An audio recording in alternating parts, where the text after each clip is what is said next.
Hola, bienvenidos. En esta ocasión quiero comenzar con un texto de Jorge Luis Borges.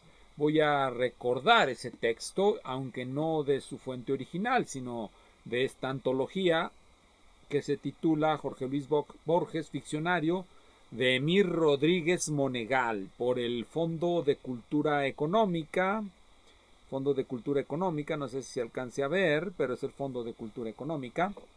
Y el libro, voy a poner aquí otra vez la página, la primera página, se llama Ficcionario. Ficcionario, una antología de textos de Jorge Luis Borges. La edición, como ya dije, es del 92, del Fondo de Cultura Económica. Cuando uno lee este texto, en particular la introducción, uno cree que está a punto de leer algo de Gerard Genet, algo de Figuras 1 o de Figuras 2, y en cierto sentido es así, porque Emir Rodríguez Monegal, cuando hace la presentación de algunos textos, tiene en mente, aunque quizá no lo utiliza, el concepto de architecto de ese autor que he mencionado, y me parece que está en Figuras 1 o Figuras 2, no sé, no recuerdo, pero eh, aquí lo que me interesa, más que hablar de ese señor, es de un texto de Jorge Luis Borges, que se titula Kafka y sus precursores. ¿Qué nos dice Jorge Luis Borges en este texto? Aquí lo tengo. Kafka y sus precursores. Es un breve ensayo. Es un breve ensayo donde nos dice la siguiente conclusión, después de un argumento que bien puede ser falaz o bien puede ser, como todo en Borges, una mera ficción o una mera burla, pero vamos a tratar de tomarlo por un momento en serio para ver a dónde llegamos. Nos dice así en la conclusión: el hecho es que cada escritor crea a sus precursores. Su labor modifica nuestra concepción del pasado, como ha de modificar el futuro. Y como de costumbre hace una cita. Cita a T.S. Eliot, Points of View, de 1941. Sí, bueno, nunca puede faltar una cita que nos remite a una fuente que cuando llegamos a ella no entendemos ni por qué nos cita ahí. Pero bueno, no nos interese esa cita por lo pronto. Vamos a la conclusión de Borges. Dice, lo vuelvo a repetir por si no quedó clara mi lectura la primera vez. El hecho es que cada escritor crea a sus precursores. Cada escritor crea a sus precursores porque, nos dice Borges, cuando vamos leyendo un texto, ese texto no tiene el mismo significado. Vamos a utilizar esa palabra, significado. Ese texto que leemos no tiene el mismo significado una vez que hemos leído a ciertos autores. Por ejemplo, nosotros leemos a Lord Dunsany, pero no es la misma lectura que hacemos de este autor después de que leímos a Kafka. No es la misma lectura. Cambia, cambia. Kafka nos hace ver de otra manera a ciertos autores del pasado. Eso es lo que nos dice aquí. Vamos a citar un ejemplo. Los escritos de Kierkegaard. La afinidad mental de ambos escritores, Kierkegaard y Kafka, es cosa de nadie ignorada. Lo que no se ha destacado aún, que yo sepa, es el hecho de que Kierkegaard, como Kafka, abundó en parábolas religiosas de tema contemporáneo y burgués. Una es la historia de un falsificador que revisa, vigilado incesantemente, los billetes del Banco de Inglaterra. Dios, de igual modo, desconfiaría de Kierkegaard y le habría encomendado una misión justamente por saberlo avesado al mar. El sujeto de otra son las expediciones al Polo Norte, el sujeto de la otra fantasía, de la otra parábola. El sujeto son las expediciones al Polo Norte. Los párrocos daneses habrían declarado desde los púlpitos que participar en tales expediciones conviene a la salud eterna del alma. Habrían admitido, sin embargo, que llegar al polo es difícil y tal vez imposible y que no todos pueden acometer la aventura. Finalmente anunciarían que cualquier viaje o un paseo dominical son, bien mirados, verdaderas expediciones al Polo Norte. Todo esto, según Borges, si no me equivoco, las heterogéneas piezas que he enumerado se parecen a Kafka. Bueno, si han leído a Kafka, quizá encuentren ese parecido. Si no lo han leído, léanlo y vuelvan a esos textos que menciona Borges y a unos que voy a mencionar después.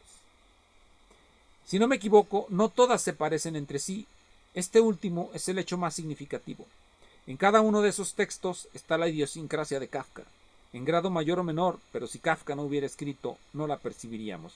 Kafka define un concepto, y ese concepto lo leemos, lo percibimos, quizá de manera inconsciente, quizá de manera consciente, no sé cómo lo percibimos, quizá a través de un eidos, de nuestra percepción eidética. Kafka define un cierto concepto, ese concepto lo absorbemos de sus escritos y después con él, con ese concepto, reconocemos ciertas cosas que antes no podíamos reconocer. Eso es lo que nos viene a decir Borges. Bien, todo esto lo saco a colación porque cuando estaba leyendo un texto que les voy a recomendar ahora, que bueno, ustedes dirán, ¿y qué esto que tiene que ver realismo y el objetivo de la ciencia? De Karl Popper. Realismo y el objetivo de la ciencia, de Karl Popper. Quizá el último lugar en el que podríamos esperar encontrar a Kafka. Bueno, no. Ustedes recordarán que cuando hice la presentación de un libro de un par de matemáticos, el libro sobre análisis funcional de Schwartz, citaban a Kafka cuando hablaban del principio de determinismo, del principio del determinismo reconstruido desde los puntos de vista matemáticos, y por lo tanto es un lugar sorprendente para encontrar a Kafka, así que no nos parezca raro que aquí lo encontremos, aunque Karl Popper, esta es la edición Tecnos de Realismo y el Objetivo de la Ciencia, que es el volumen 1 de 3 del Postscriptum a la lógica de la investigación científica. Título original, bueno, eso no nos importa, estamos en la tercera edición de 2011. Realismo y el Objetivo de la Ciencia, Karl Popper, es el volumen 1 de 3. Uno puede llegar a pensar, bueno, ¿acaso la lógica de la investigación científica consta de 4 tomos?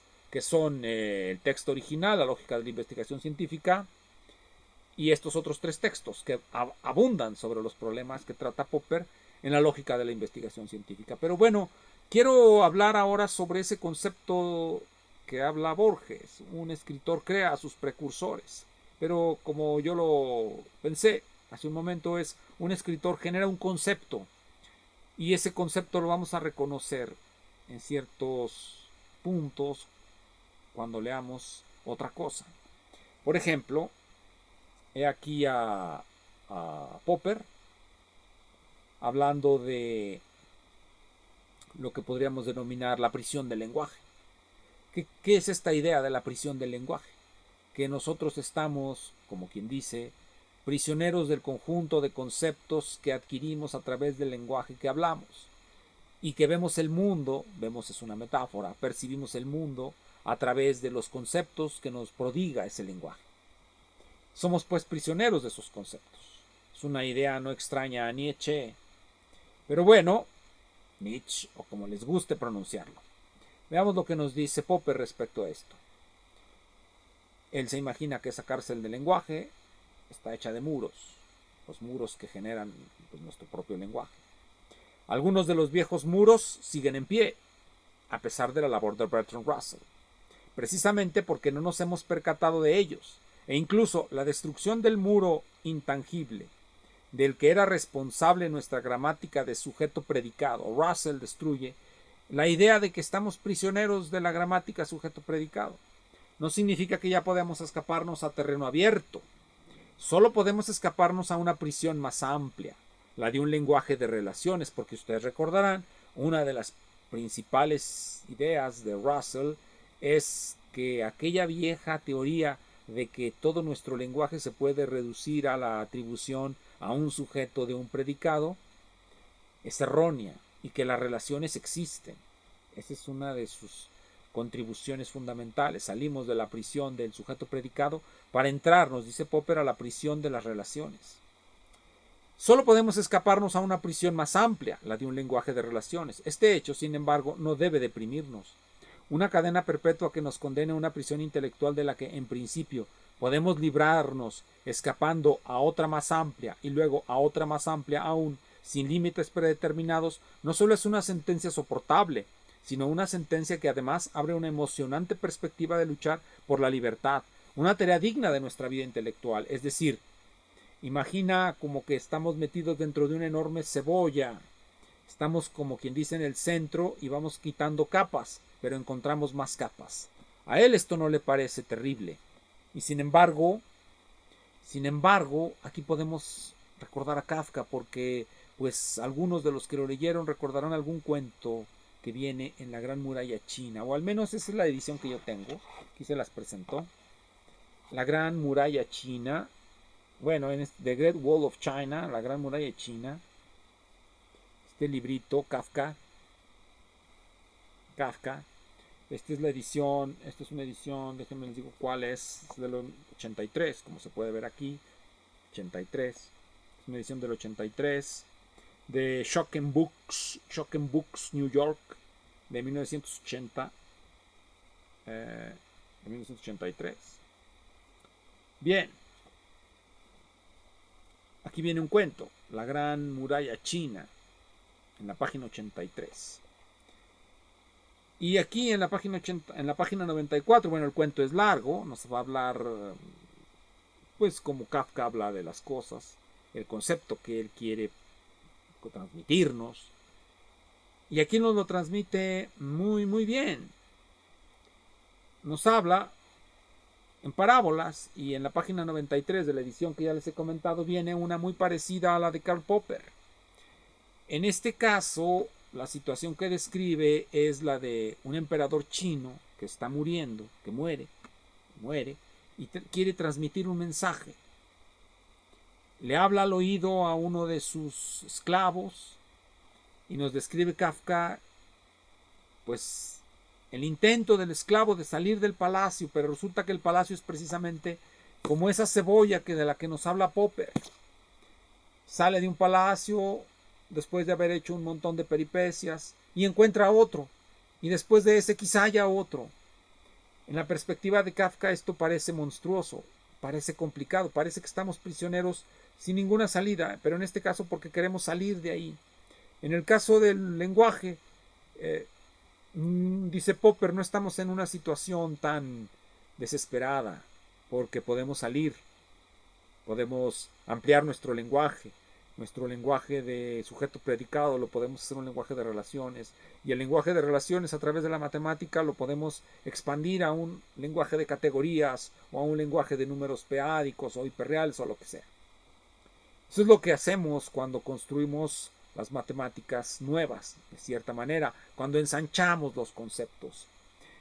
En alguna ocasión he discutido con algunas personas acerca de la generalidad en las matemáticas, una discusión de esas de los domingos, en las que no tenemos mucho que hacer y nos ponemos a platicar con la gente acerca de cosas que nos puedan interesar o no. De hecho, este canal tiene la finalidad de que yo me ponga a charlar con quien sea, acerca de este tipo de temas que quizá no tenga nada que ver con algo en particular, sino que son una serie de divagaciones en muchos casos un tanto dispendiosas de tiempo que podrían estar aplicando en demostrar algún teorema, pero bueno, los que ya están viendo esto, ojalá lo estén aprovechando.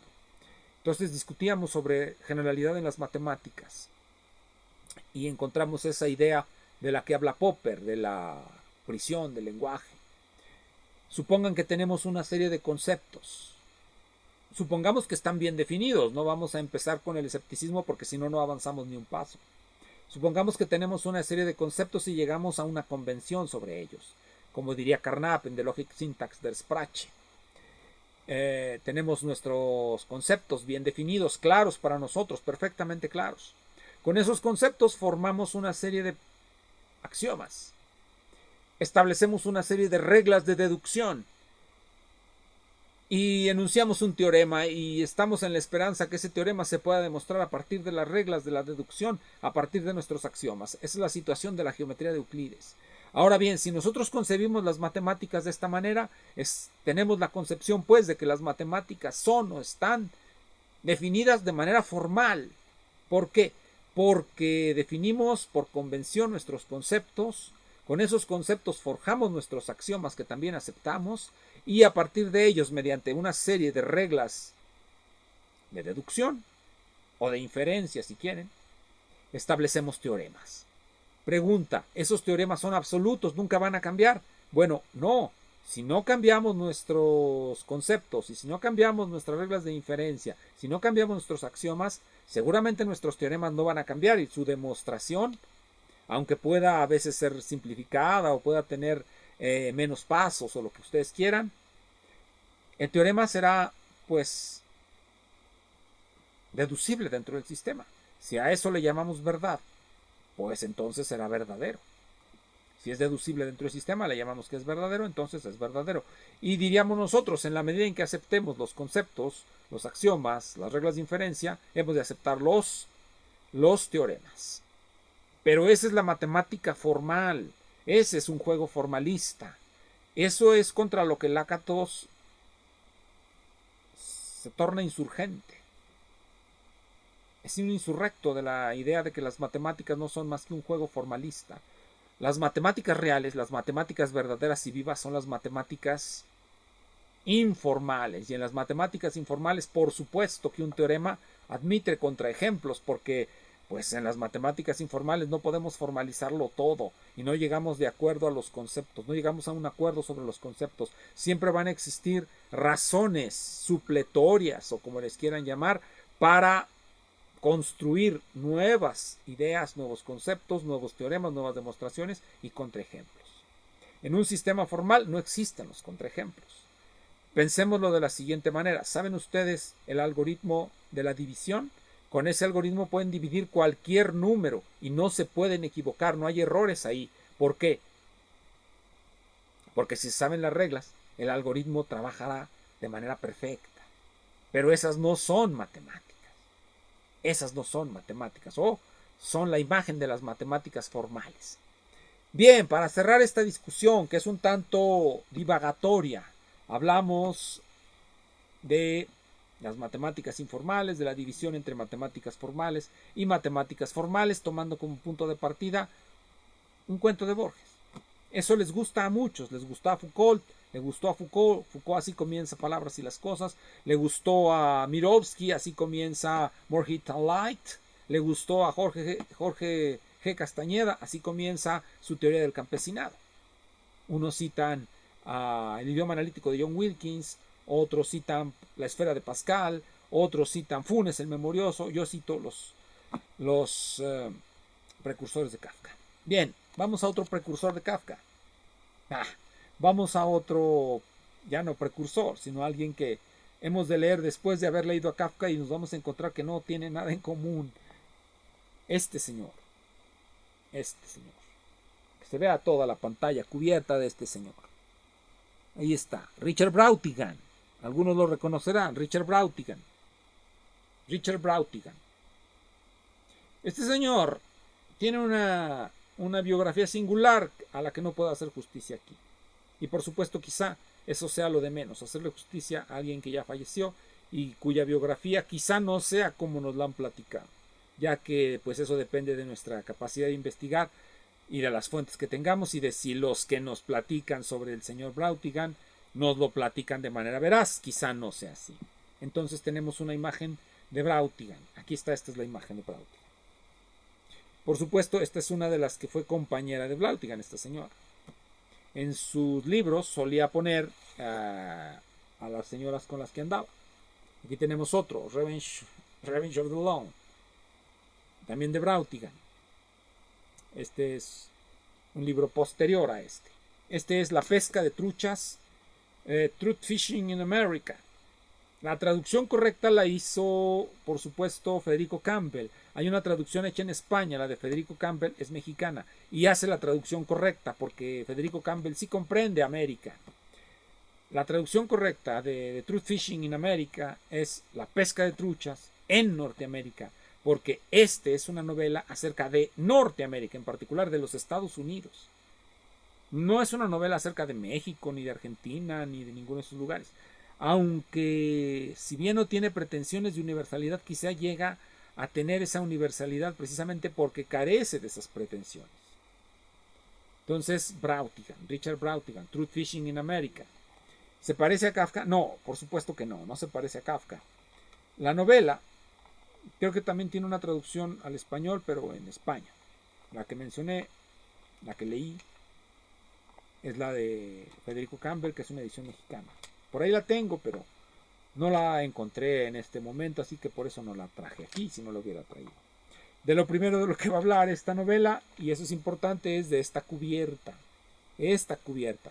Lo importante va a ser esta estatua, la estatua de Benjamin Franklin. Este señor es Richard Brautigan, como ya espero que haya quedado claro. De eso va a hablar. ¿De qué trata Truth Fishing in America?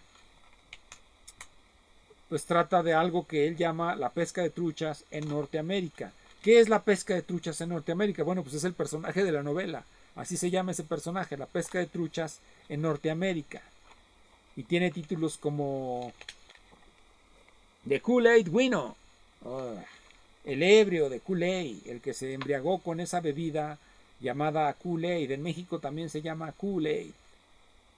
Nunca la tradujeron, Kool-Aid, aunque parece transparente la traducción.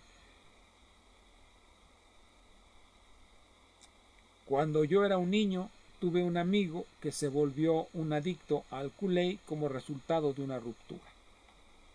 En gran medida, Brautigan tuvo una vida de búsqueda y pertenece a lo que se llama en Estados Unidos la generación Beat. La generación Beat.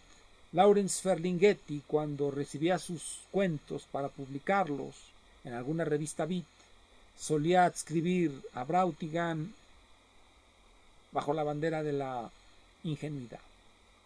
Parece ingenuo Brautigan, quién sabe. Uno de esos gringos altotes de 2 metros que siempre están soñando con encontrar a su familia y por eso no dejan de buscarla. Nos veremos pronto. Muchas gracias.